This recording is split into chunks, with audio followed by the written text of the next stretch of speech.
കർത്താവെ ഇന്നെങ്കിലും ഒരു മുഴുവൻ കുർബാന കാണുന്നുള്ള അതിയായ ആഗ്രഹത്തിൽ പോയത് എവിടെ എന്താണെന്നറിയില്ല. നമ്മൾ ചെല്ലുമ്പോഴേക്ക് എല്ലാ പ്രാവശ്യം കുർബാന തുടങ്ങും കേട്ടോ.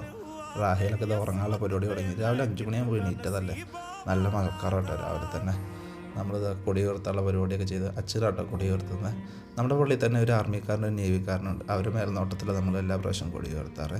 പിള്ളേരൊക്കെ കണ്ടോ സല്യൂട്ടൊക്കെ കൊടുത്ത് അതിൻ്റേതായ റെസ്പെക്റ്റോടുകൂടി നമ്മൾ എല്ലാ പ്രാവശ്യം പള്ളിയിൽ നമ്മൾ കൊടി ഉയർത്താറ്. പിന്നെ നമുക്കെന്താ വെച്ചാൽ ഇന്ന് മാതാവിൻ്റെ സ്വർഗ്ഗാരോപണം കൂടെയാണ്. അപ്പോൾ ഒരുവിധം എല്ലാവരും രാവിലെ തന്നെ പള്ളിയിൽ വരും കേട്ടോ. ആ പരിപാടി കഴിഞ്ഞിട്ട് പിന്നെ എല്ലാവരും അവനവൻ്റെ വേറെ പ്രോഗ്രാംസൊക്കെ ഷെഡ്യൂൾ ചെയ്യാറുള്ളൂ. നമ്മളിവിടെ ആപ്പടെ ഒരു 140ഓളം ഇടവക അംഗങ്ങളേ ഉള്ളൂ, വീട്ടുകാരേ ഉള്ളൂ കേട്ടോ. അപ്പോൾ എല്ലാവർക്കും അറിയാം.